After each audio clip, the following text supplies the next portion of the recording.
ओमज्ञानतिमिरान्धस्य ज्ञानञ्जनशलाकया चक्षुरुन्मिलितं येन तस्मै श्रीगुरुवे नमः। नमः विष्णुपादाय कृष्णपृष्ठाय भूतले श्रीमते भक्तिवेदान्त स्वामिनिति नामिने। नमस्ते सारस्वते देवे गौरवाणी प्रचारिणे निर्विशेष शून्यवादी पाश्चात्य देश तारिणे। जय श्री कृष्ण चैतन्य प्रभु नित्यानंद श्री अद्वैत गदाधर शिवासादि गौर भक्त वृंदा। हरे कृष्णा कृष्णा कृष्णा हरे हरे, हरे राम राम राम हरे हरे। हरे कृष्णा। तो आप सभी भक्तों का हार्दिक स्वागत है आज के भगवद गीता के चर्चा में। हम लोग चर्चा कर रहे हैं श्रीमद् भगवद गीता 8वां अध्याय श्लोक संख्या 14।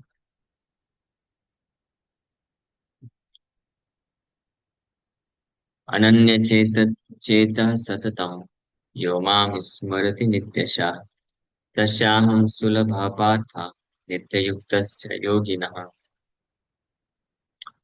Ananya, for one who always remembers me without deviation and easy to obtain, O son of Pritha, because of his constant engagement in devotional service।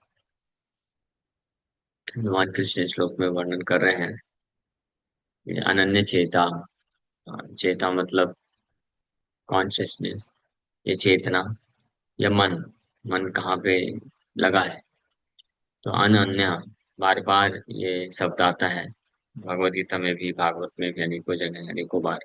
अनन्य मतलब अन्य कहीं विचलित हुए बिना। अनन्य चेता यानी जिस ऐसा भक्त जिसका मन भगवान कृष्ण से विचलित हुए बिना, कहीं अन्य विचलित हुए बिना, केवल कृष्ण, ओनली कृष्ण पे ही फोकस रहता है। और कैसा? सततम, ऑलवेज, हमेशा, थ्रू आउट हिज लाइफ। अच्छा, अनन्य चेता सततम यो माम स्मरति। माम स्मरति, मेरा स्मरण करता है। प्रभुपाद जी शब्दार्थ में लिख रहे हैं माम मीन्स मी, मीन्स कृष्ण। हाँ, ये लिखने की क्या आवश्यकता है? तो पता है ना, कृष्ण ही श्लोक बोल रहे हैं। तो आवश्यकता इसलिए है क्योंकि आ, ऐसे कुछ मूर्ख लोग हुए हैं जो यहाँ पे माम शब्द को, माम मैंने मुझे, मेरा कृष्ण का ना बोल करके मेरा बोले, ऐसे ढोंगी या मायावादी गुरु हुए हैं इस संसार में, जिन्होंने इस इन श्लोकों की व्याख्या करते वक्त अपने शिष्यों को क्या बोले कि या, माँ मतलब मेरा, कृष्ण का नहीं, मेरा। क्योंकि ये श्लोक कृष्ण अर्जुन को बोल रहे हैं, तो अर्जुन के गुरु कौन थे? कृष्ण थे। तो इसलिए अर्जुन के लिए था कृष्ण का स्मरण करना। लेकिन अभी आप सबके गुरु कौन है? मैं हूँ। तो इसलिए ये माम शब्द मेरे लिए, कृष्ण के लिए। जिस प्रकार के जो है कुव्याख्याओं, अ, कुव्याख्याएं, गलत व्याख्याएं संसार में हुई हैं, इसलिए प्रभुपाद जी बड़े केयरफुल यहाँ पे लिख रहे हैं। माँ मतलब कृष्ण।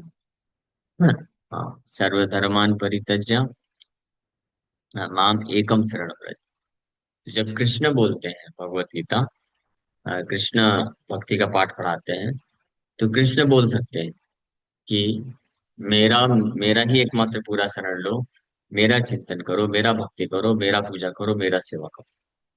लेकिन जब कृष्ण के अलावा कोई भी व्यक्ति बोलेगा तो उसको मेरा नहीं बोल सकता है, उसको कृष्ण लगा के बोलना पड़ेगा। यहाँ कृष्ण का सब को समर्पण करो, कृष्ण का पूजा करो, कृष्ण का चिंतन करो। हाँ, यहाँ तक कि जब भगवान कृष्ण स्वयं चैतन्य महाप्रभु के रूप में आए, कौन है? कृष्ण ही है। लेकिन चैतन्य महाप्रभु भी जब भगवत गीता का पाठ पढ़ाए तो उन्होंने मेरा नहीं बोला, उन्होंने कृष्ण को बोला। ये सिखाने के लिए कि अ, केवल और केवल कृष्ण को समर्पण करना है, कृष्ण का चिंतन करना है, ये स्पष्टीकरण की। So, कृष्णा प्रभुपाद जी एक लेक्चर में बोलते हैं, so Krishna told Arjuna that you surrender and Shri Chaitanya Mahaprabhu taught his disciple that you surrender unto Krishna. And we are also teaching the same thing, that all of you please surrender unto Krishna. This is called bona fide parampara. इसको बोलते हैं प्रामाणिक संप्रदाय। तो कृष्ण अर्जुन को शिक्षा दिए, एकम शरणम रचा। कृष्ण अर्जुन को शिक्षा दिए कि सब कुछ त्याग करके कि एकमात्र मेरा ही शरण लो। चैतन्य महाप्रभु, चैतन्य महाप्रभु जब शिक्षा दिए तो यही शिक्षा दिए कि सब कुछ छोड़ के कृष्ण का आश्रय। तो इसलिए इस प्रामाणिक संप्रदाय में जो प्रामाणिक वैष्णवाचार्य होंगे वो ये शिक्षा देंगे कि कृष्ण को समर्पण करो। तो इसलिए यहाँ पे माँ मतलब मी और कृष्ण यहाँ पर लिखा गया है। सनन्य चेता सततम जो माम स्मरति, स्मरति शब्द पिछले श्लोक में भी आया है 2-3 बार। स्मरण करना, चिंतन करना, नित्यशा, नित्यशा रेगुलरली, नित्य रूप से, सततम ऑलवेज, हमेशा। एक के अनेकों बार इस प्रकार के चीजें आई हैं। सततम, नित्यशा, सततम कीर्तयन्तु माम। इस श्लोक के माध्यम से उन व्यक्तियों का जो गलत विचारधारा है उसका भी खंडन कर रहे हैं भगवान। कुछ लोग बोलते हैं ना, गीता में कर्म का उपदेश दिया गया है, कर्म करो, कर्म ही पूजा है। बस सुबह एक बार भगवान का नाम ले लो, शाम को ले लो, अगरबत्ती थोड़ा दिखा दो, घंटी बजा दो, बस बाकी दिन भर हर प्रकार का भौतिक कार्य करते रहो। यही गीता हमको सिखाती है। गीता ये तो नहीं सिखाती। भगवान अगर ये सिखाए होते तो ये अनन्य चेता नहीं बोलते, सततम नहीं बोलते, और माम स्मरति नित्यशः नहीं बोलना चाहिए था। हाँ, और केवल ये श्लोक में नहीं, यहाँ तक कि भगवान ये भी बोल दिए, अर्जुन तो क्षत्रिय है, क्षत्रिय है, युद्ध करना है। तो कहीं अर्जुन ये ना बोल दे, भगवान मुझे तो युद्ध भी करना है, मैं कैसे आपका सतत नाम जब स्मरण कैसे करूंगा सतत। तो भगवान बोले माम अनुस्मरण युद्ध चा, मेरा स्मरण करते करते युद्ध करो, यानी मेरे लिए युद्ध। तो चाहे कोई भी, जैसे अर्जुन के लिए क्षत्रिय धर्म है युद्ध करना, वैसे ही हम सब के भौतिक कर्तव्य भी हैं कुछ, तो उन भौतिक कर्तव्यों को करते हुए भी नित्यशः सततम कृष्ण का स्मरण करते हुए करना। तो आप सोच सकते हैं ये कितना important. Constant remembrance of the Lord is very much stressed. ये केवल जो है एडवाइस नहीं किया गया है, केवल सुझाव बस नहीं दिया गया है कि हाँ ठीक है, अगर कोई निरंतर कृष्ण का स्मरण कर सके तो अच्छी बात है, बहुत अच्छी बात है। ऐसा नहीं बस बोला गया है। कृष्ण का निरंतर स्मरण ये कंपल्सन है, अनिवार्य है, कंपल्सरी है। जो भी भक्त अपने अपना वास्तविक जीवन की सिद्धि प्राप्त करने की इच्छा रखता है, तो उसके लिए कंपल्सरी है।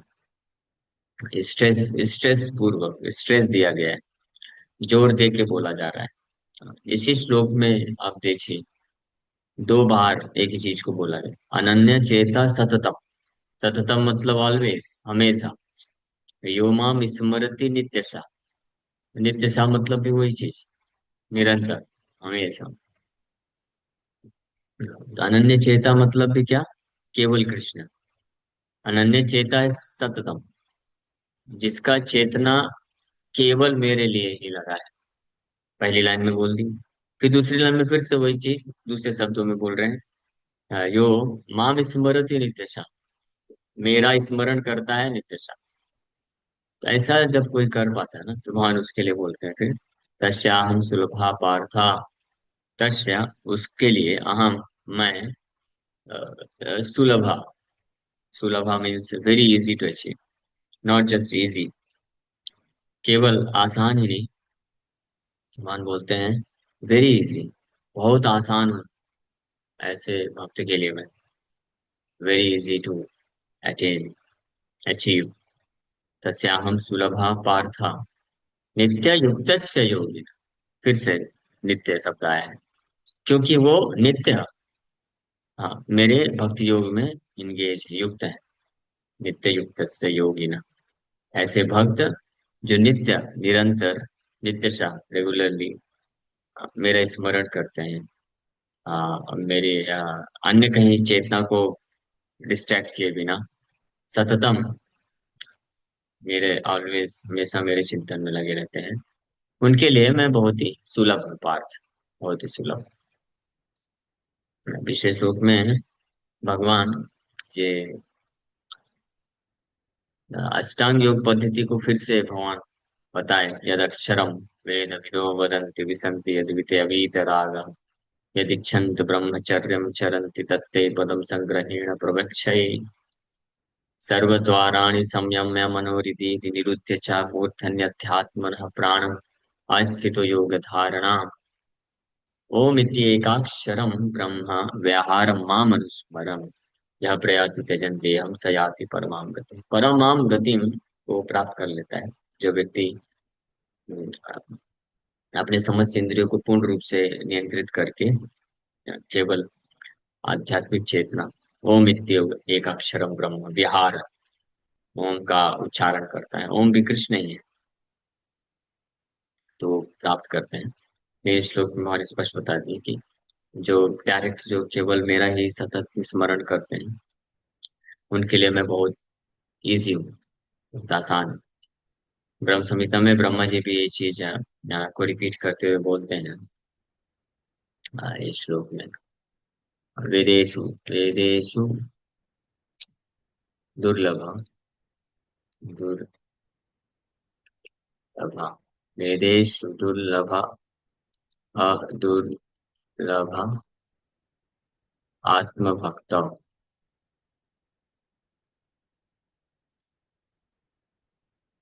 वेदेषु ब्रह्म संहिता 5वां अध्याय 33 चैप्टर 33 वर्स। अद्वैतमच्युतमनादिमनन्तरूपम् आद्यं पुराणपुरुषं नवयौवनं च वेदेषु दुर्लभमदुर्लभमात्मभक्तौ गोविन्दमादिपुरुषं तमः भजामि। वैदिक शास्त्रों के द्वारा भी जिनको एक्सेस कर पाना, प्राप्त कर पाना दुर्लभ है, लेकिन आत्मभक्तों अपने खुद के जो भक्ति योग शुद्ध भक्ति योग के द्वारा जो है अदुर्लभ, means not difficult to obtain, means सुलभ, वेरी इजी टू ऑब्टेन। ये ब्रह्म संहिता में भी बताया गया और यहाँ पे भी भगवान बता रहे तस्याहम सुलभा पार्थ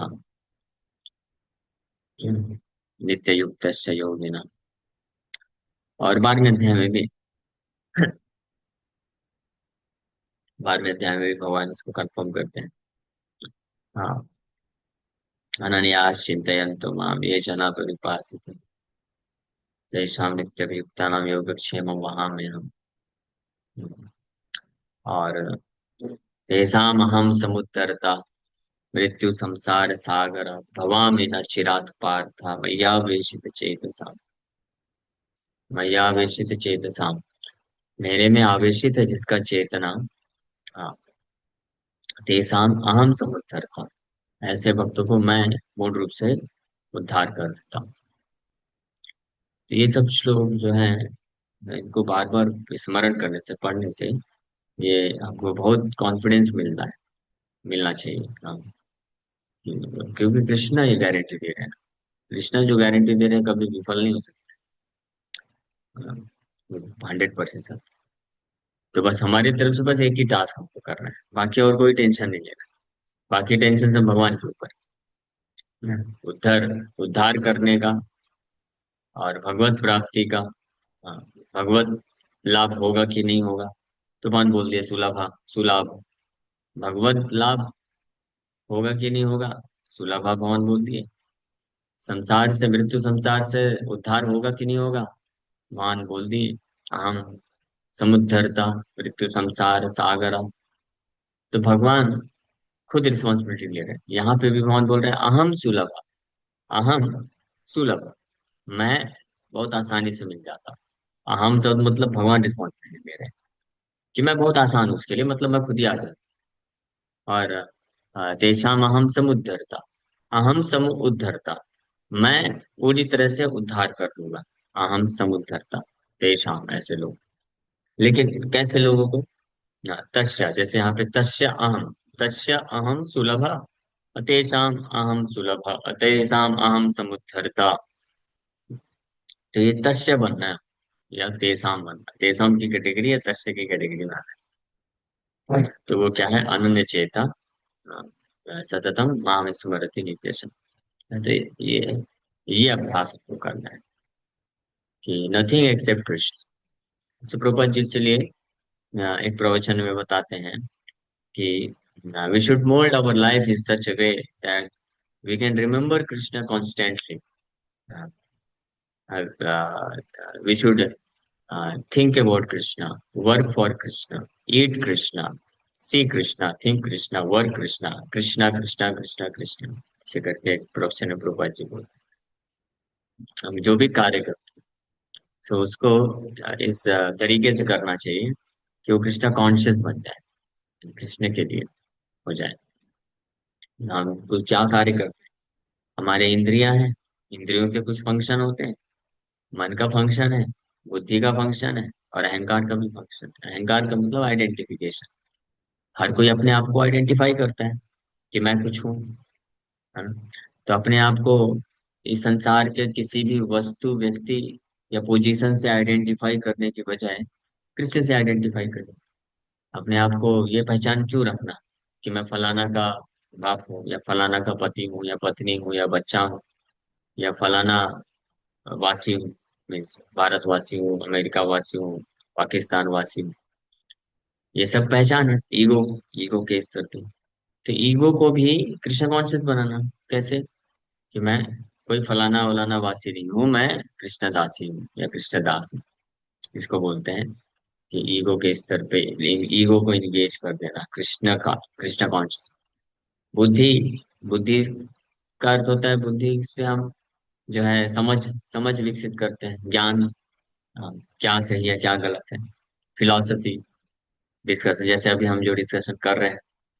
तो आप में से जो भक्त ध्यान से सुन रहे हैं, जो समझने का प्रयास कर रहे हैं, तो इसका मतलब आप अपनी बुद्धि का इस्तेमाल कर रहे हो कृष्ण की सेवा। हाँ। सो आधा घंटा, जैसे अभी आधा घंटा हम प्रवचन दिए और आप आधा घंटा गीता को सुने, तो इससे हम दोनों का क्या हुआ कि आधे घंटे हमने अपनी बुद्धि का इस्तेमाल कृष्ण के लिए किया। तो बुद्धि के द्वारा हम कृष्ण कॉन्शियस हुए। भगवान ये 18वें अध्याय में बोलते भी हैं कि ये जो संवाद है अर्जुन, हम दोनों के बीच में, इसको जो भी पढ़ता है सुनता है, आई थिंक 69, न च तस्मात् मनुष्येषु कश्चित् मे प्रियकृतं। हाँ, हाँ, यस। अध्येष्यते च यम य इमं धर्म्यं संवादम आवयो, ज्ञान यज्ञेन तेनाहम इष्टः स्याम इति मे मति। And I declare that he who studies this sacred conversation of ours worships me by his intelligence। तो भगवान यहाँ पे डिक्लेयर कर रहा है, बोल रहे हैं ये मेरा मत ही है, मेरा मत है, ओपिनियन है कि जो भी हमारे बीच का, यानी अर्जुन और कृष्ण, कृष्ण बोल रहे हैं कि जो हमारे बीच का ये जो कन्वर्सेशन है भगवत गीता है, इसको अध्ययन करता है, इसको अध्ययन करता है, सुनता है, बोलता है, तो वो मेरा पूजा कर रहा है अपनी बुद्धि के माध्यम से। सोचिए, वंडरफुल। भगवान कृष्ण इसको यहाँ पे डिक्लेयर करते हैं। जो अन्य लोगों को सुनाता है वो तो उसके बारे में तो और बात बोलते हैं। उसके बारे में बताते हैं कि for one who explains the supreme secret to the devotees, pure devotional service is guaranteed.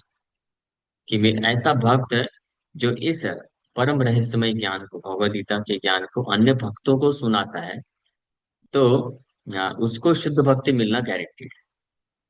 And at the end he will come back to me, और मृत्यु के समय वो मेरे पास निश्चित रूप में आएगा। माम माम एव एष्यति असंशया। दो चीज बोल दी, एव मतलब निश्चित रूप में, एष्यति मतलब आएगा, माम मतलब मुझे, मेरे पास, असंशय मतलब इसमें कोई संदेह भी नहीं। दो बार इतना जोर देके भगवान बोल रहे हैं। और फिर आगे बोलते हैं कि न च तस्मान मनुष्येषु कश्चिन में प्रिय कृतमः भविता न च मे तस्माद् अन्यः प्रिय तरो भुवि। There is no servant in this world more dear to me than he, nor will there ever be one more dear। ऐसे सेवक से ज्यादा प्रिय मेरे को और कोई नहीं होगा इस संसार में। इस संसार की बात कर रहे हैं भगवान, भौतिक जगत में।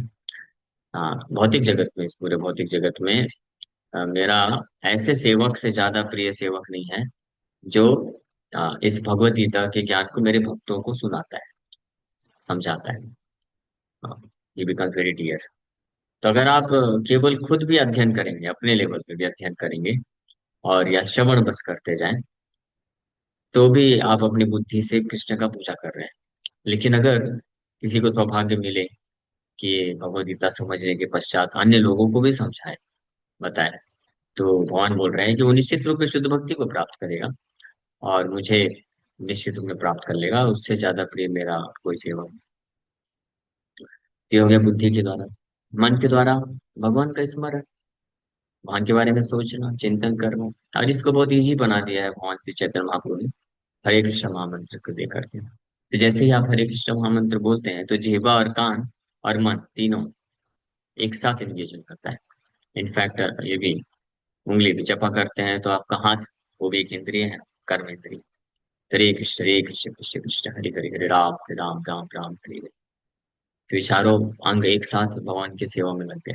इसको बोलते हैं अनन्य चेतन नित्य शांति। इस प्रकार से नित्य शांत हो सकता है। फिर हमारी समस्त इंद्रियां भी, जीव का बता दी, खा के कृष्ण प्रसाद खाते हैं तो कृष्ण कॉन्शियस, आंख से भगवान का ही दर्शन करना चाहिए, कान से भगवान के बारे में सुनना चाहिए, नाम सुनना चाहिए। तो ऐसे ये हमारे तरफ से कार्य है। ये हमने अगर किया नित्य शांत, प्रैक्टिस के द्वारा पॉसिबल है। ये प्रैक्टिस अगर हमने किया तो बाकी गारंटी भगवान लेते हैं, तो भगवान फिर पूरा करेंगे। ठीक है, प्रैक्टिस के द्वारा ये संभव। भले आज हम नित्य शांत नहीं कर पा रहे, कॉन्स्टेंटली नहीं कर पा रहे हैं, आउट ऑफ 24 आवर्स, 24 घंटे में से हो सकता है कोई बात 2 घंटा 3 घंटा कृष्ण के लिए कार्य करता हूँ या कृष्ण का स्मरण कर पाता हूँ। प्रैक्टिस करते करते धीरे धीरे 2 से 4 घंटे, 8 घंटे, 15 घंटे, 20 घंटे, 24 घंटे भी जा सकते। और प्रभा जी बोले 24 घंटे का अर्थ है कि 16, 17, 18 घंटे जब तक जो हम जागृत अवस्था में रहते हैं, तो उस वक्त अगर हम केवल कृष्ण कॉन्शियस एक्टिविटी में एंगेज हैं, तो 5, 6, 7, 8 घंटे, 7 घंटे जो भी कोई सोता है, तो वो भी कृष्ण कॉन्शियस एक्टिविटी में काउंट किया जाता है। क्योंकि आगे फिर 16, 17 घंटे कृष्ण के लिए कार्य करने के लिए जो शरीर का मेंटेनेंस है, हाँ, वो 6, 7 घंटे रेस्ट लेकर के वो भी कृष्ण की सेवा में लगा है। इस प्रकार से कृष्ण एज्यूम कर लेते हैं, एक्सेप्ट कर लेते हैं। Okay, thank you very much. किसी वक्त का कोई प्रश्न है? वो इस प्रोसेस को इजी कैसे बनाया जा सकता है? मतलब बहुत मुश्किल हो जाता है करना ये। एक दिन अगर सोचो भी कि ये कृष्णा को देना है, तो कुछ ना कुछ चीजें होती हैं कि नहीं हो पाता है। और चैंटिंग भी जो रहता है वो मैकेनिकल रहता है मोस्ट ऑफ द टाइम मेरा। तो प्रयास करने से, इसीलिए अभ्यास बोला गया है। ये वन डे प्रोसेस नहीं है, ओवरनाइट नहीं होता है। तो प्रभुपाद जी छठे अध्याय के तात्पर्य में लिखते हैं, success is guaranteed for rigid practice. जो रिजिड प्रैक्टिशनर है, यानी दृढ़ता से लगा हुआ है, डिटरमाइंड है, उसके लिए सफलता गारंटीड है। प्रैक्टिस है, इट मे टेक टाइम, ये कुछ महीने कुछ साल लग सकते हैं, कोई दिक्कत नहीं। वी आर रेडी, वो तैयार रहना चाहिए। कुछ साल या कुछ जन्म भी लग सकते हैं, तो कोई दिक्कत नहीं। हम अपना बेस्ट दें। इसलिए मैंने बोला कि अभी हो सकता है हम में से कोई भक्त 24 घंटे में से केवल एक ही घंटे कृष्ण के बारे में सुनता है या नाम जप करता है, जो भी करता है 24 घंटे में 1 घंटे। लेकिन अभ्यास करेंगे तो ऐसी स्थिति हमेशा नहीं रहने वाली है। धीरे धीरे 1 घंटे से वो 3 घंटे, 5 घंटे, 8 घंटे, 10 घंटे बढ़ेगा, प्रगति करेगा। कुछ समय में 24 घंटे में भी आ जाएगा। बस एक ही चीज का ध्यान रखना है कि हम ये प्रयास करें कि हम आगे ही बढ़े, पीछे ना जाए, है ना, माया में ना लगे। इसलिए 4 नियम स्ट्रिक्टली प्रभुपाद जी बताए। तो 4 नियम स्ट्रिक्टली जो पालन करेगा, और साधु संग में रहेगा तो धीरे धीरे वो एडवांस ही करेगा, प्रगति ही करेगा। तो इस लाइफ में भी कंप्लीट कर सकता है फुली कृष्णा कॉन्शियस। और नहीं तो फिर ठीक है, कुछ 80% 90% तक पहुंचा तो नेक्स्ट लाइफ फिर वहां से स्टार्ट करके फिर तुरंत कवर कर लेगा। No problem. यस सत्यभामा माता जी, आपका प्रश्न।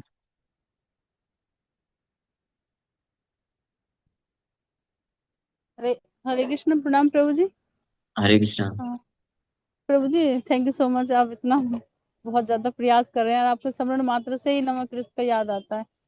तो जी। प्रभु जी मैं ये पूछ रही थी कि जो अभी भक्ति जनार्दन महाराज जी है ना, उनका शाम को लेक्चर चल रहा था वृंदावन में, तो वो बोल रहे थे कि हमें बस जोर जोर से भगवान का नाम उच्चारण करना चाहिए। अगर आप मन मन में करोगे तो हम हमारे वो समाधि अवस्था है और हमारे लिए नहीं है।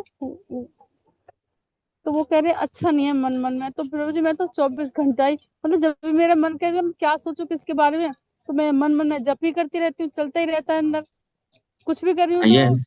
मुझे लगता है ये सब बेकार है, और कुछ भी सोचना ना, मेरे मेरे सोचने से कुछ फर्क पड़ेगा तो ना वो प्लानिंग मेरी पूरी होगी। तो इससे अच्छा तो मैं महामंत्र जप लेती हूँ। मतलब ये दो ही मन में रहता है। हाँ तो सही है, इसमें कोई दिक्कत नहीं है। तो महाराज जो बोल रहे हैं वो बिल्कुल सही बोल रहे हैं कि जब हम नाम जप करते हैं ना तो हमको जोर जोर से नाम जप करना चाहिए, क्योंकि हमारी अवस्था ऐसी है अभी कि नाम जप करते करते भी मन भटक जाता है। तो जोर जोर से जब बोलेंगे हरे कृष्णा, बीच बीच में जोर जोर से भी बोलना बोलेंगे तो मन को तुरंत खींच लेगा हरि नाम, है ना। लेकिन जैसे आपने जो बताया कि आपका माला जप हो गया है, लेकिन आप इधर उधर के घर के जो भी भौतिक कार्य उसमें लगे हुए हैं, उसमें मन में ही आप हरे कृष्ण महामंत्र बोलते रहते हैं। तो बहुत अच्छी बात है, हम्म। वो तो करना चाहिए। हाँ, या तो बोल बोल अच्छा। के नाम जप करना चाहिए, लेकिन अगर हम ऐसी अवस्था में कुछ ऐसे कार्य कर रहे हैं जहाँ पे हम बोल के नहीं कर सकते, लेकिन तो फिर मन में ही करना चाहिए, कोई दिक्कत नहीं। ठीक है, ठीक है थैंक यू ना। प्रभु जी, बस यही पता करना। हरे हाँ, कृष्ण। स्पेशली महाराज के कहने का अर्थ है, स्पेशली जब हम 16 माला जो जप करते हैं ना वो मन में नहीं करना चाहिए, वो बोल बोल के अच्छा। करना चाहिए जब माला लेके करते हैं तो। हाँ प्रभु जी वो तो सब ठीक है, वो तो मैं बोल के ही करती हूँ जोर जोर से सुबह मॉर्निंग में। हाँ, यस पर जो यस। एक्स्ट्रा होता है परफेक्ट। हाँ वो तो। थैंक यू प्रभु जी। हाँ। ओके, और कोई प्रश्न है?